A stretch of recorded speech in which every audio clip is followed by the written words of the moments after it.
어느 뜨거운 여름날이었습니다. 농부가 농사를 짓다가 너무 지쳐서 좀 쉬어야 되겠다 생각하고 호도나무 그늘에 앉아서 쉬고 있는데 밭둑에 호박 넝쿨이 이렇게 보이는 겁니다. 그리고 그 호박 넝쿨에 큰 호박이 달려 있습니다. 농부가 혼자 중얼거렸습니다. 하나님도 참 저 무거운 호박을 약한 넝쿨에 메어 달리게 하셨담. 넝쿨은 약하고 호박은 무거우니 저렇게 땅에 닿지 않을 수밖에 없지 않는가. 그러면서 머리 위를 이렇게 쳐다보는데 호도나무에 작은 호도 열매가 매달려 있는 겁니다. 더욱 하나님이 불공평해 보였습니다. 크고 튼튼한 호도나무에 작은 호도나무가 매달려 있기 때문이었습니다. 그리고 또 이렇게 중얼거렸습니다. 하나님도 참 저 커다란 호도나무 가지에 작은 호도 열매를 달리게 하시다니. 그리고 나무 밑에 더위를 식히고 있다가 그만 잠이 들고 말았습니다. 얼마를 잤는지 모르는데 갑자기 딱 하고 잠들었던 농부가 머리 위에 뭐가 떨어지는 통증과 소리가 나서 깨었습니다. 이마가 퉁퉁 부어올랐습니다. 보니까 호도나무 열매가 떨어져서 그 농부의 이마를 때린 거예요. 깜짝 놀란 농부는 펄떡 일어나서 아픈 이마를 만지며 이렇게 말을 했습니다. 아이쿠, 하나님 감사합니다. 저 큰 호박이 이 나무에 매달려 있지 않음을 감사합니다. 만약에 저 큰 호박이 떨어졌다면 큰일 날 뻔했습니다. 호박 넝쿨이 호박에 열리게 하시고 이 호도나무에 작은 호도가 열리게 하신 거 진짜 감사합니다. 라고 고백을 했습니다. 여러분 그렇습니다. 하나님의 섭리를 이해하는 사람은 모든 일에 감사하게 됩니다. 그러나 하나님의 섭리와 깊은 뜻을 알지 못하는 사람은 항상 불평하며 불만족한 가운데 살게 됩니다.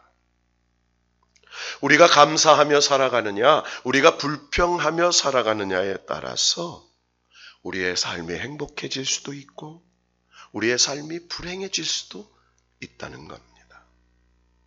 여러분, 감사하는 사람이 되어 저와 여러분의 삶이 하나님의 부욕해 하시는 은혜가 넘치기를 축복합니다. 우리 기독교는 아주 중요한 절기들이 있습니다. 그 중에 대표적인 절기가 바로 성탄절, 부활절, 성령 강림절입니다. 교회력이 대림절로부터 시작되기 때문에 교회의 세월은, 이 새해는 바로 대림절 첫째 주일 11월 말쯤 시작됩니다. 그래서 이 대림절을 시작으로 예수 그리스도께서, 하나님의 아들이신 예수 그리스도께서 하늘 보좌를 버리시고 말씀이 육신이 되어 낮고 천한 말구유에 오신 성육신의 사건이 성탄절입니다. 그래서 우리를 구원하러 오시는 하나님의 아들이신 예수 그리스도의 탄생을 기뻐하며 지키는 절기가 성탄절이죠. 그리고 그 예수 그리스도께서 공생애를 하신 후에 이 땅에 오신 목적. 여러분, 구약의 율법의 제사는 짐승의 피로 드립니다. 이 짐승의 피로 드리는 것은 죄를 기억하고 죄를 깨닫는 역할을 합니다. 그러나 짐승의 피는 우리를 죄를 용서할 수가 없습니다. 우리를 거룩하게 할 수 없습니다. 그래서 율법은, 그리고 구약의 제사는 예수 그리스도 복음의 그림자요, 예수 그리스도는 율법을 완성시키러 오신 메시아입니다. 그래서 그분께서 이 땅에 오셔서 하나님과 다시 한번 회복시켜 주시는 우리의 거룩한 중생과 구원을 이루시기 위하여 흠 없으시고 그리고 죄 없으신 하나님의 아들이신 예수 그리스도께서 우리 모두의 죄를 대신 짊어지시고 십자가에 죽으시면서 흘리신 그 피의 공로로, 그 예수 그리스도의 보혈의 공로로 우리의 죄를 용서하시고 우리를 거룩하게 하시기 위하여 죽으시는 사건이 십자가의 사건이죠. 그리고 죽으신 지 3일 만에 부활하셨습니다. 우리는 이 그리스도의 부활을 믿는, 그래서 기독교는 부활의 종교입니다. 그래서 오늘 드리는 이 주일 예배도 바로 주님이 부활하신 날을 기념하여 지키는 예배입니다. 세 번째로 성령 강림 주일입니다. 예수님께서 부활하신 후에 제자들이 보는 앞에서 하늘로 승천하시면서 예루살렘에 머물며 제자들이 기도하기를 말씀하셨어요. 그리고 너희들이 예루살렘을 떠나지 말고 내가 보내주는 보혜사 성령이 너희에게 임할 때까지 기도하라. 보혜사 성령이 임하면 권능을 받고 예루살렘과 온 유대와 사마리아 땅끝까지 이르러 주님이 증인이 되는 삶을 살 것이라고 약속하십니다. 보혜사 성령님이 오신 절기가 성령 강림 주일입니다. 지난주가 성령 강림 주일이었습니다. 자, 그리고 이 성탄과 부활과 성령 강림 주일을 지난 한 주일, 바로 오늘 주일이 삼위일체 주일입니다. 여러분, 신학교에서 제일 어려운 신학 과목이 바로 삼위일체론이에요. 삼위일체를 배우면 너무 깊고 너무 오묘하고 너무 상식과 이성의 체계를 넘는 말씀이기 때문에 쉽게 이해가 되지 않습니다. 그래서 교수님들이 이렇게 말씀하시죠. 삼위일체로는 하나님의 본질과 하나님 하시는 일을, 하나님께서 창조하시고 섭리하시고 역사하시고 인도하시고 구원하시고 영원한 하나님의 나라로 우리를 인도하시는 그 놀라운 비밀이 그분 안에 있기 때문에 그건 이해하는 것이 아니다. 그분을 깨닫는 게 아니다. 믿음으로 받아들이는 것이다. 여러분, 하나님은 믿음으로 고백하는 것인 줄로 믿습니다. 하나님이 저와 여러분의 하나님이신 줄로 믿습니다. 어떤 전도사님이 신학교를 졸업하고 목사고시를 보고 이제 면접을 보는 마지막을 남겨놓고 있습니다.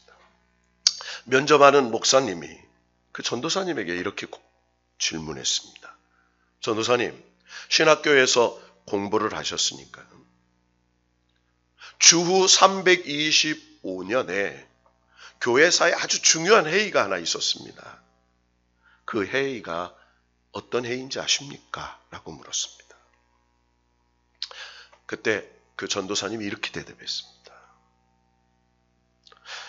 교회 역사상 유명한 회의 중에 하나인 니케아 회의가 있었던 것으로 압니다. 그 질문에 목사님이 또 한 번 질문합니다. 그럼 전도사님, 그 니케아 회의에서 어떤 일이 일어난 줄 아십니까? 라고 물었습니다. 전도사님이 이렇게 대답했습니다. 그동안 예수님께서 이 땅에 오시고 예수님께서 부활하신 후에 교회가 탄생되고, 여러분 성령님이 오셔서 한 일은 우리를 믿음의 선물을 주어서 예수 믿게 하고 구원받게 하시는 중생의 선물을 하십니다. 그래서 성령님은 믿게 하시는 성령이세요. 그리고 그 성령님이 믿음으로 중생한 하나님의 사람들이 모여 교회를 이루게 하셨습니다. 그래서 성령님이 오셔서 하신 일은 바로 교회의 탄생입니다. 자, 그러면서 교회가 탄생되어서 지속적으로 이 성도들 안에 계속해서 논쟁이 일어났던 일이 있었습니다. 성부와 성자와 성령의 관계를 밝히는 논쟁에서 최종적으로 삼위일체론이 이 니케아 회의에서 채택된 것으로 알고 있습니다. 이렇게 고백했습니다. 니케아 회의에서 뭐가 채택됐다고요? 뭐가요? 우리 옆 사람이 이렇게 축복합시다. 정신 차립시다.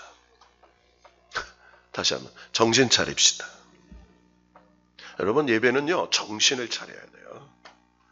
예배는요 하나님과 그리고 사단 사이에서 은혜 주시는 하나님과 은혜를 빼앗는 사단의 역사 속에서 은혜 받느냐 미혹당하느냐의 그런 선택의 갈림길에, 그래서 예배는 하나님을 만나는 거예요. 여러분, 오늘 하나님 만나서 하나님이 준비하신 은혜와 축복이 저와 여러분에게 부어지기를 축원합니다. 이 니케아 회의에서 삼위일체론이 채택됐어요.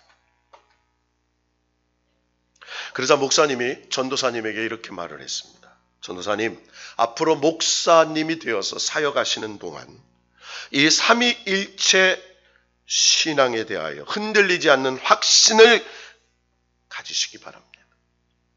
왜냐하면 수많은 이단이 이 논리를 파괴하면서 등장했기 때문입니다. 여러분, 그렇습니다. 이 삼위일체로는 교회사의 이대한 논쟁에 있어서 가장 중심의 위치에 있는 교리입니다. 여러분, 지금도 유대교와 이슬람교를 보십시오. 그들은 나름대로 하나님을 믿습니다. 구약의 모세오경을 믿습니다. 그런데 인정하지 않는 것이 무엇입니까? 예수 그리스도를 인정하지 않습니다. 그것이 유대교와 이슬람교의 차이인 것입니다. 그들이 하나님을 믿는 것 같지만 그러니 바른 신앙을 형성하지 못하고 있는 것입니다. 그렇습니다. 삼위일체로는 많은 이단과 사이비를 그 공격으로부터 지키는 우리의 진리가 그 속에 담겨 있습니다. 한국 교회에서 파생된 이단과 사이비도 보면 하나님은 인정하는데 예수님을 인정하지 않거나 성령 하나님을 인정하지 않는 것을 보게 됩니다. 교주가 자신이 메시아라고 말합니다. 여러분, 천하 만민 중에 구원을 얻을 만한 이름은 예수 그리스도밖에 없는 줄로 믿습니다. 이것이 우리 기독교의 진리예요. 나는 길이요 진리요 생명이니 나로 말미암지 않고는 아버지께로 올 자가 없다, 이렇게 말씀하셨어요. 이게 진리예요. 또 자신이 보혜사 성령님이라고 하면서 엉터리 주장을 합니다. 내가 보혜사 성령이다. 여러분, 문선명이 그랬어요. 또 신천지가 말하는 안상홍의 그리고 수많은 이단의 종파들이 그렇게 얘기를 합니다. 여러분, 그렇기에 우리는 삼위일체 하나님에 대해 잘 이해하는 것이 중요합니다. 아니, 잘 믿는 것이 중요합니다. 오늘 말씀을 들으며 전제해야 할 것은 우리가 명확하게 삼위일체 하나님을 이해하는 것은 불가능합니다. 여러분, 이해하려고 하지 마세요. 하나님에 대해서, 하나님 하신 일에 대해서, 성경의 말씀에 대해서 이해하는 게 아닙니다. 성령님께서 역사하셔서 그 하나님의 말씀이 믿어지기를 주의 이름으로 축원합니다. 여러분, 이유는 간단하죠. 우리는 피조물이 하나님이 만드신 피조물이고 하나님은 말씀으로 이 천지 만물을 창조하신 창조주시기 때문이에요. 그분은 초월적인 분이에요. 그분은 위대하신 분이에요. 그분은 말씀으로 이 세상 만물을 창조하신 분이에요. 있게도 하시고 없게도 하시고 불가능을 가능케 하시고 보지 못하는 걸 보게 하고 듣지 못하는 걸 듣게 하시고 안 되는 걸 되게 하시는 하나님이세요. 그 하나님을 우리가 뭘로 이해하지요? 교회 역사 속에서 삼위일체 하나님에 대하여 설명하거나 말씀한 사람의 주장 몇 가지를 소개해 보겠습니다. 잘 들어보세요. 성 페드릭이라는 분이 있었습니다. 삼위일체 하나님을 설명합니다. 그래서 그림 하나를 그렸습니다. 그 그림은 새잎 클로버였습니다. 여러분 토끼풀 아시죠? 새잎 클로버를 그렸어요. 여러분 그 새잎 클로버는 잎사귀는 색이지만 하나의 줄기에 매달려 있습니다. 그러면서 그 성 페드릭은 하나님은 이 새잎과 같고 본질이 하나이신 분입니다. 성부와 성자와 성령 위격은 다르고 본질은 하나입니다. 여러분 그럴듯한 얘기지만 이 얘기는 틀린 얘기입니다. 어떤 사람은 물의 기체, 액체, 고체 세 가지 형태를 비유로 들면서 삼위일체 하나님을 설명하기도 합니다. 물의 빙점에 따라서 얼음이 되기도 하고 물이 되기도 하고 그리고 수증기가 되기도 합니다. 그런데 그 본질은 여전히 H2O라는 그 원자의 성분은 변하지 않죠. 삼위일체가 그런 존재라는 것입니다. 여러분 문제는 이렇게 이해하기 쉽게 설명하는 순간 그 설명은 완벽하지 못하게 됩니다. 하나님을 우리가 알고 있는 식물이나 물질, 도식으로 설명하는 순간 그것으로 완벽하게 설명하지 못하기 때문에 문제가 생기기 때문입니다. 그래서 유명한 미국의 빌리 그레함 목사님은 이 삼위일체에 대해서 이렇게 말씀했습니다. 나는 성경을 처음 공부하기 시작하면서 삼위일체 교리가 가장 이해하기 힘든 복잡한 문제였다. 그것은 신비스러운 교리이기 때문에 나는 그것을 결코 완전하게 이해할 수 없었다. 그리고 오늘날까지도 그것을 완전하게 이해하지 못했다. 나는 그것이 하나님의 뜻이라고 받아들인다. 왜? 하나님은 이해하는 분이 아니라 하나님은 믿음으로 받아들이는 분이기 때문이다. 여러분 이 빌리 그레함 목사님의 겸손한 고백이 어쩌면 바른 표현이 아닌지 모르겠습니다. 그렇습니다. 하나님은 우리의 생각으로 다 이해하기 힘든 신비한 분이십니다. 하나님은 신령한 분입니다. 하나님은요 놀라우신 분입니다. 삼위일체론의 정의를 삼위일체론의 책에 나온 한자를 읽어드리겠습니다. 여러분 딱딱한 얘기지만 좀 잘 들어보세요. 따라해 봅시다. 정신을 차립시다. 오늘은 딱딱한 말씀이기 때문에 정신을 차려야 돼요. 이야기하고 예화하면 막 듣기는 좋은데 집에 가서 예화밖에 안 남아. 아, 호두가 떨어져가지고 이맛박이 남았구나. 호박이 떨어졌으면 죽었을 텐데. 이것만 남으면 본질의 말씀을 잊어버리는 거예요. 자, 삼위일체의 정의.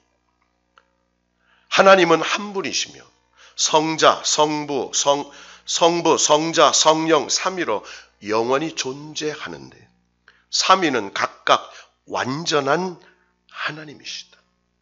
그래서 트리니티라고 그래요. 트리는 셋이고 유니티는 하나됨이에요. 세 분이 하나 되시고 위격은 셋이지만 본질은 하나이신 하나님. 그래서 삼위일조론의 정의를 이렇게 하죠. 여러분 장로교 신학의 창시자가 누굽니까? 장로교 신학의 기초를 놓은 신학자가 칼빈입니다. 이 칼빈은 삼위일체를 이렇게 말을 합니다. 그리스도는 하나님이라 불리시며 성부와의 관계에서 성자라고 불리신다. 그리고 성부는 하나님이라고 불리고 성자와의 관계에서 성부라고 불린다. 그리고 아버지라고 불린 분과 아들이라고 불린 분은 동일하신 하나님이시다. 여러분 참 설명 어렵잖아요. 여러분, 제가 읽어도요. 뭐라고 얘기해요? 성부와의 관계를 성자라고 부른다. 성부는 하나님이라고 부르면서 성자와의 관계를 성부라고 부른다. 도대체 뭐라고 말하는 거예요? 하나죠. 성부와 성자와 성령으로 하나님이 존재하시면서 그분의 본질은 하나라는 거예요. 여러분, 오늘 말씀은요. 지금 예수님께서 십자가에 죽으시고 부활하셔서 이제 제자들에게 여러 번 나타나시죠. 여러분, 의심 많은 도마에게 직접 나타나셔서 예수님의 손과 그리고 발과 옆구리에 난 창자국에 손을 넣어보라고 합니다. 그러면서 예수님께서 이렇게 말씀하시죠. 네가 본 거로 믿느냐? 보지 않고 믿는 자는 복이 있도다. 여러분, 믿음은 바라는 것들의 실상이요, 보지 못하는 것들의 증거예요. 그래서 보고 믿는 것은 믿음이 아니에요. 말씀을 들음으로 믿음이 생기는 거예요. 그래서 믿음은 내게서 나오는 게 아니에요. 믿음은 성령님의 선물이에요. 여러분, 이 선물이 날마다 저와 여러분에게 부어지기를 축원합니다. 그리고 제자들에게 갈릴리에 가서 처음 제자들을 만났던 장면을 회상시켜 주시죠. 여러분, 안드레와 베드로가 예수님을 만났던 장면 기억나시죠? 밤새 고기를 못 잡았어요. 네, 예수님께서 나오셔서 깊은 곳에 가서 그물을 내려라.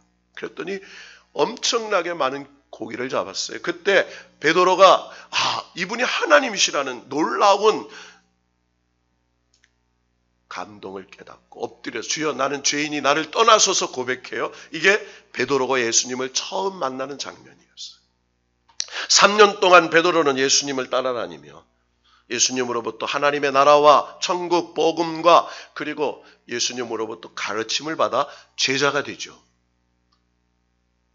그런데 이 베드로가 예수님께서 잡히시던 날 밤에 예수님의 예언대로 겟세마네 동산에서 한시라도 깨어 있을 수 없더냐라고 하는 그 말씀처럼, 그리고 마지막 성만찬을 제정하시는 그 시간에 네가 3번 나를 새벽닭이 울 때에 부인할 것이다 라고 하는 말씀처럼 베드로가 3번 부인하죠.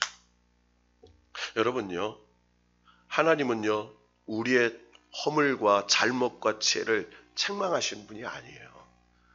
그 죄와 잘못을 인정하고 회개하기를 원하세요. 하나님은 우리를 심판하시기를 원하시지 않아요. 하나님은 은혜와 긍휼을 베푸시기를 원하세요. 그래서 그 베드로를 다시 회복시키기 위하여 처음 만나셨던 그 장소로 제자들을 보내시죠. 그리고 요한복음에 등장하는 것처럼 밤새 고기를 잡지 못했던 제자들에게 찾아오셔서 그때는 깊은 곳에 그물을 던지라고 하셨던 주님이 이 부활하신 후에 찾아오셔서는 오른편에 그물을 내려라 라고 얘기하세요. 어디다가? 여러분, 그럼 왼편에 내렸으면 없을까요? 예수님이 왼편에 내려라 하면 왼편에 있었을 거예요. 앞편에 내려라 하면 앞편에 있었을 거예요. 왜? 말씀대로 이루신 분이기 때문이에요. 제자들이 오른편에 그물을 냅니다. 그때 정확하게 153마리. 여러분, 지금도 이 이스라엘에 가면 베드로 고기라고 해서요, 성지순례 오신 분들이 먹어요. 정말 큰 거는 사람 어른 팔뚝만 있습니다. 보통 30cm, 40cm 되는 고기들 153마리가 잡혔다. 그물이 찢어질 정도겠죠. 투망이. 그때 사랑하는 제자 요한이 주님이시다 라고 하는 소리를 듣고 헤엄쳐서 나온 후리에 주님이 준비하신 떡과 생선을 먹습니다. 그리고 예수님께서 그 제자 베드로에게 시몬아, 요한의 아들 시몬아, 내가 이 사람들보다 이것들보다 나를 더 사랑하느냐 3번 물으세요. 그리고 내 어린 양을 먹이라, 내 양을 치라, 내 양을 먹이라. 그러면서 이 베드로를 회복시켜서 천국을 여는 열쇠. 땅에서 풀면 하늘에서 풀리고 땅에서 매이면 하늘에서 매이는 놀라운 하나님의 능력을 부어주시는 그런 회복의 장면이 나와요. 그리고 예수님께서 제자들을 보는 앞에서 하늘로 승천하시면서 주신 말씀이에요. 하늘과 땅의 모든 권세를 내게 주셨으니 뭘 줬다고요? 하늘과 땅의 권세. 여러분, 고대 사람들은요, 사람이 죽으면 하늘로 올라간다고 생각했어요. 하늘로 올라가면 놀라운 하나님의 세계에 간다고 생각했어요. 그래서 하늘과 땅의 권세는 이 세상의 모든 것을 다스리는 하나님의 권세라고 생각했어요. 그러면서 너희는 가서 모든 민족을 제자로 삼아 아버지와 아들과 성령의 이름으로. 자, 삼위일체의 얘기가 등장해요. 아버지와 아들과 성령의 이름으로. 따라합시다. 아버지와 아들과 성령의 이름으로 세례를 베풀고, 그리고 내가 너희에게 분부한 모든 것을 가르쳐 지키게 하라. 볼지어다 내가 세상 끝날까지 너희와 항상 함께 있으리라. 이 복음의 사명을 주세요. 자, 그런데 사도행전 1장에 가면 제자들에게 너희에게 성령이 임할 때까지 예루살렘을 떠나지 말고 기도하라고 얘기해요. 여러분요, 우리가 믿음으로 사는 것, 그리고 하나님의 믿음의 사명을 감당하는 것 내 힘으로 안 돼요. 성령이 임해야 돼요. 성령의 권능이 임해야 돼요. 여러분, 저와 여러분의 삶과 가정과 자녀들에게 성령의 권능이 임하기를 주의 이름으로 축원합니다. 성령의 권능이 임해야 되죠. 마가의 다락방에서 기도합니다. 성령이 불의 혀같이 갈라지며 각 사람 머리 위에, 여러분, 한꺼번에 임하는 게 아니에요. 어떤 사람에게 임합니다. 근데 어떤 사람에게는 안 임해. 왜? 그 사람에게는 성령의 임하는 준비가 되지 않았어. 임하지 않아요. 각 사람에게 임해요. 여러분, 성경을 보세요. 사도행전. 불의 혀같이 갈라지는 성령이 각 사람 머리 위에 임합니다. 여러분 각 사람 머리 위에 임하는 사람이 되기를 축원합니다. 그랬더니 성령의 권능이 임했어요. 제자들이 그렇게 숨어있던 예루살렘 마가의 다락방에서 예루살렘 도성의 길거리로 나갑니다. 그래서 하나님의 나라의 복음을 전파합니다. 주 예수를 믿어라. 그리하면 너와 내 집이 구원을 얻으리라. 놀라운 복음을 선포하지요. 그랬더니 창세기 11장에 바벨탑, 그리고 하나님이 이 니므론의 반역의 사건에 언어가 하나요 말이 하나였던 것을 흩으셔서 6,000개의 언어로 세계의 말을 혼잡케 하세요. 그러나 성령이 임하였더니 그들이 각 사람의 나라로 말로 방언이 알아듣게 돼요. 이게 천국 방언이에요. 여러분, 저와 여러분이 왜 믿음이 있는 줄 아세요? 하나님의 성령께서 하늘의 방언으로 믿게 하시는 거예요. 믿음은 들음에서 나고, 들음은 하나님의 말씀으로, 성령의 말씀이 내게 들려질 때 일어나는 거예요. 지금 말로 들려지는 거지만 성령님이 하늘의 방언으로 듣게 하시는 거예요. 여러분, 이 역사가 임하기를 축원합니다. 자, 그런데 보세요. 오늘 이 사건이 성령의 역사. 여러분, 구약의 성령은요, 선지자에게 임했다가 떠나요. 다윗에게 임했다가 사울에게 임했다. 악신이 임하니까 사울에게 임했던 성령이 떠나잖아요. 그런데 보혜사 성령님은 떠나지 않으세요. 여러분과 함께 하세요. 그래서 예수 그리스도께서 그의 이름을 임마누엘이라, 하나님이 너희와 함께 하신다. 그래서 오늘 마태복음 28장 20절에 세상 끝날까지 너희와 항상 함께 있으리라. 여러분, 하나님이 함께 하세요. 믿으세요? 믿으시기를 축원합니다. 따라합시다. 하나님이 나와 함께 하십니다. 하나님이 당신과 함께 하십니다. 할렐루야. 이게 임마누엘의 은혜요, 축복이에요. 이 사실을 믿으면요, 내가 어떤 상황에 있거나 어떤 형편에 있거나 어떤 아픔 속에 있거나 어떤 실패 속에 있어도 하나님이 나를 섭리 가운데 이끌어 주셔서 화가 복이 되게 하시고 아픔이 은혜가 되게 하시고 실패가 하나님의 축복으로 바꾸어 주시는 합력의 선을 이루는 역사가 나타나게 되는 줄로 믿습니다. 자, 그러면서 이 예수님의 제자들의 복음이 전파되죠. 그리고 바울이라는 제자가 다메섹 도당에 가다가 부활하신 예수를 만납니다. 그 예수님을 만나 아라비아 광야에 3년 동안 하나님의 제자의 훈련을 받아서 하나님의 복음을 전파하는 이방의 선교사로 부름을 받습니다. 그래서 고린도, 갈라디아, 에베소, 빌라델비아, 사데, 버가모 많은 교회들을 개척하죠. 자, 그때 쓴 편지가 고린도 전후서예요. 자, 이 고린도 전후서를 쓰면서 여러분 그들에게 뭐를 하죠? 인사를 합니다. 여러분 유대인들은요 이런 인사를 하지 않아요. 오늘 고린도 후서 13장 13절에 보면요 뭐라고 인사해요? 주 예수 그리스도의 은혜와 하나님의 사랑과 성령의 교통하심이 너희 무리와 함께 있을지어다. 여러분 바울은 유대인이에요. 우리는 이 문장이요 굉장히 축복의 인사로 들리지만 유대인들에게는요 인정할 수 없는 인사예요. 예수와 하나님과 성령님이세요. 예수님과 하나님과 성령. 여러분 바울은 유대인이지만 예수를 앞세우죠. 그런데 유대인들은 예수님을 인정하지 않았어요. 그런데 고린도 전서 12장 4절 6절에 성령은 같고 직분은 여러 가지만 주는 같으며 사역은 여러 가지만 하나님은 같다. 주도 하나요, 믿음도 하나요, 성령도 하나요, 은혜도 하나요, 다 얘기해야죠. 베드로전서 1장 2절에도 하나님 아버지와 성령과 예수 그리스도 은혜와 평화의 근거로 제시해요. 그리고 오늘 마태복음 28장 20절에도 아버지와 아들과 성령의 이야기가 나오지요. 자, 그러면서요 우리의 신앙생활을 하면서 삶의 고난과 역경을 이길 수 있는 세 가지 주제를 던져줘요. 믿음으로 살 수 있는 세 가지 주제. 그게 첫째는 주 예수의 은혜입니다. 따라합시다. 주 예수의 은혜. 여러분 주 예수의 은혜로 산다는 거예요. 그분이 이 땅에 오셔서 그분은 섬김으로 희생하러 오신 분이에요. 그러니까 우리가 어떤 은혜로 사느냐? 예수 그리스도의 섬김과 희생의 은혜로 사는 거예요. 은혜로다. 내 사는 것이 은혜야.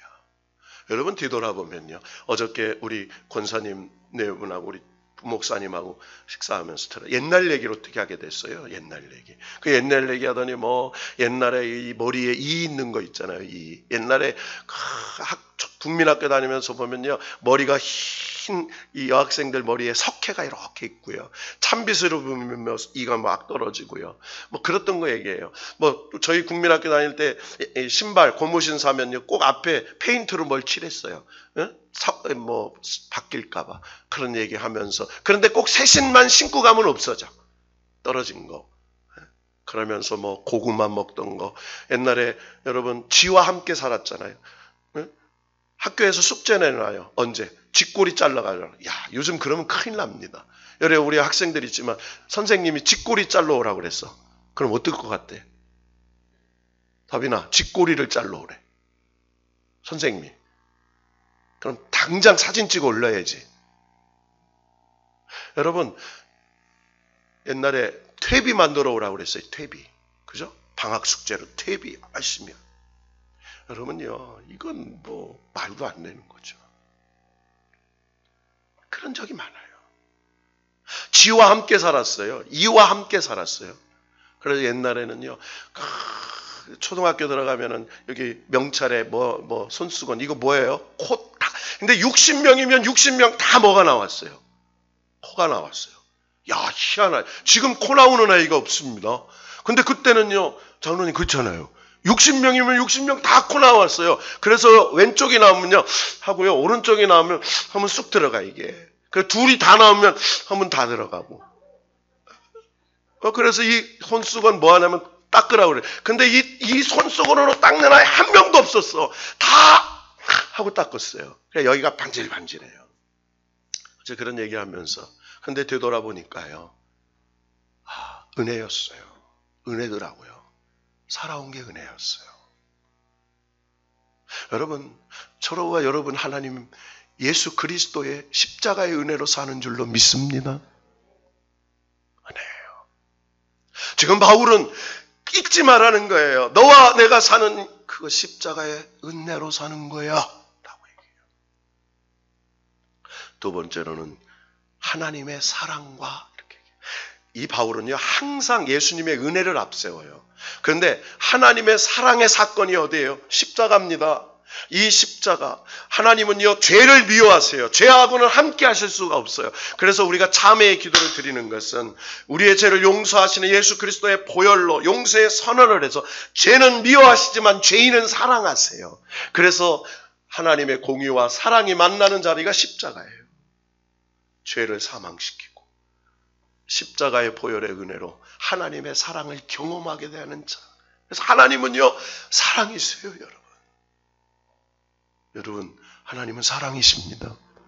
그래서 때로는 나를 아프게 하실 수 있어요. 나를 저 고난과 시련 속에 내버려 두실 수 있어요. 왜? 그래야 깨닫고 하나님을 찾기 때문이에요. 그래서 하나님의 그 놀라우신 사랑이 필요하다고 하나님께 간구하며 부르짖을 수 있기 때문에 때로는 나를 때리시기도 하고 때로는 나를 아프시게 하게 하고 때로는 나를 시련 속에 던지시기도 하는, 그러나 나를 단련하신 후에 나를 정금 같게 나오게 하시는 그분이 저와 여러분의 하나님이세요. 하나님은 사랑이세요. 그래서 하나님의 사랑을 얘기해요. 세 번째 주제가 뭐예요? 성령님의 교통하심이에요. 여러분 교통은 코이노니아입니다. 교제. 근데 성령님의 교통은 뭐예요? 하나님과 내가 하나 되는 거예요. 여러분 성령님이 여러분 안에 계세요. 이걸 내주하신 성령님이에요. 역사, 나 힘을 이기고 세상을 이기고 질병을 이기는 역사가 외주하시는 성령님이에요. 내주하시는 성령의 간절한 요청에 의해 외주하신 성령 충만함을 받을 때 하나님의 역사가 일어나요. 그래서 기도하는 거예요. 여러분 성령님의 교통하심이, 그래서 때를 따라 도와요. 때를 따라 깨닫게 하세요. 가르치세요. 기억나게 하세요. 그리고 우리를 인도하세요. 섭리, 교통, 인도. 그런데 가장 중요한 성령님의 역사가 따라해 봅시다. 충만.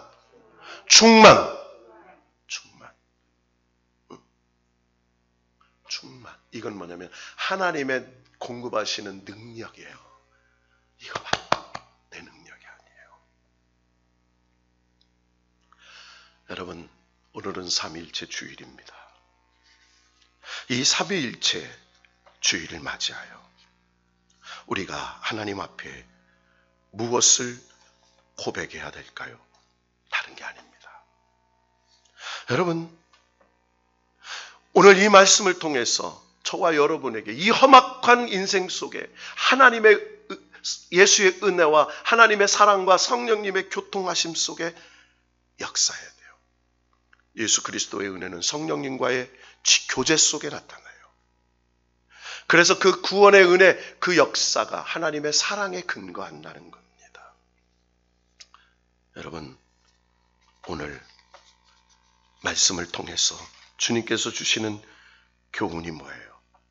여러분, 세상을 이길 수 있는 근거가 바로 예수 그리스도의 은혜와 하나님 아버지 사랑과 성령님의 교통하시는 능력이라는 거예요. 내가 세상과 싸워 이겼다. 너희가 세상에서 환난을 당한다고 이 말이에요. 세상이 너희를 멸시하고 조롱할 수 있어. 그러나 그 멸시와 조롱을 이길 수 있는 능력을 주는데 그것이 바로 주 예수 그리스도의 은혜와 하나님의 사랑과 성령님의 교통하시는, 충만케 하시는 능력이에요. 이 삼위일체 하나님이 저와 여러분과 함께 하셔서 여러분 코로나를 이기게 하실 줄 믿습니다. 여러분의 삶에 어려운 질병을 이기게 하실 줄로 믿습니다. 여러분의 삶의 길을 제시하실 줄로 믿습니다. 그래서 우리의 젊은이들까지도 하나님이 놀라운 은혜의 역사로 새롭게 하실 줄로 믿고 이 삼위일체 신앙으로 무장하여 세상을 이기는, 그리스도의 이름으로 세상을 이기는 이 역사가 우리 모두에게 나타나기를 주 예수의 이름으로, 주 하나님의 능력으로, 성령님의 권능으로 선포합니다.